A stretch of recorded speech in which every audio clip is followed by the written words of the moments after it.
Pero ako isip usa ka tawo o usa ka leader, musaludo jud ko ni former President Rodrigo Duterte. Una, pag-ingon gyud sa iyang anak, wa lagi warrant katong ana-ana na sila dito, naaman nakuha man sa kanang video sa live, wa lagi warrant, asang warrant. Ingon sa President Duterte ni Hong sa ayaw lang naalagi, naay warrant, relax lang. Naay warrant. Nya katawa ra siya. Iya jung gipa-relax ang iyang family. Pag-istorya sa niya dito nga padung sa isa ka eroplano ing siya. Ako ning kuan ninyo ha kay basig wala na koy chance nga mo lecture ninyo ani. Ikaw tore nagkuan raman ka, nagtuman raman ka sa imong kana ganing katungdanan, pero anang pamalandungi sa dinyo ba nga unsa may akong kaso, unsa may mga legal basis nya inyo kung ipadaan ngadto anang nga ang kuan kana ganing kurtiha nga wa may legal basis. Unya gawas pa din aman ta membro dito. Timan-ini ninyo ha. Duna ni dakong kanang danger kuno mo. Ingani pa kasulti ba? Tanawal niyo social media. Iya rang gimaymayan. Iya rang gilecture. Wa gid siya mangisog. Kalma ra gid siya.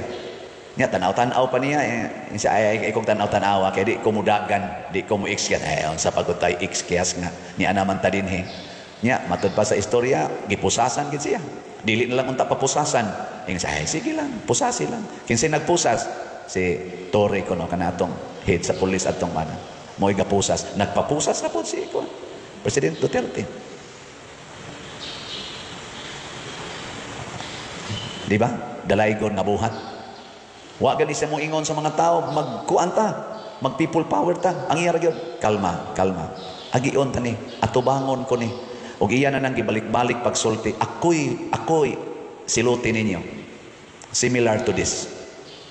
Ako'y siluti ninyo. Kanang tanang gibuhat sa mga pulis, ayaw na sila pailig kaso. Ako mo'y pailig kaso. Kay kung nagtuman sila sa akong sugo, ako mo inyong silutan. Iya sang giduphan karon, ayaw mo, kalma mo. Iyang giingnan sa diyang pamilya, kalma lang mo. Muagi kita sa due process. Iagi tani sa balaod. Ayaw anang inisog, ayaw anang sedisyon, pero gichargean siya inciting sedition. Atong iampo, no? Gibalikas man sad mi anang President Duterte kami mga pare, hasta ganing Santo Papa na to, iya mang gibalikas, hasta pag atong Ginoo iyang gibalikas, pero basig na siya change of heart. Atong iampo ang kahimtang ni President Duterte sa iyarong kahimtang dito, 80 years old, masakiton, galisod og lakaw, niya giingon anak pagtratar atong VIP sa Pilipinas, atong iampo. Labaw sa tanan mag-ampo ta nga duna untay change of heart sama sa hari sa Ninibe ang atong mga leaders karon sa Pilipinas, nga makakita sila sa wa nila makita unta nila ang Diyos nung side sa atong kahimtang nga Pilipinhon, ang nag-ilaid sa kalisod karon, ang kagutom, ang unemployment, ang mga injustices nga gihimo sa mga criminals, kini mga addict, kining mga insurgents nga gipanghimo na sa nila karon, kining mga tulis ug uban pa.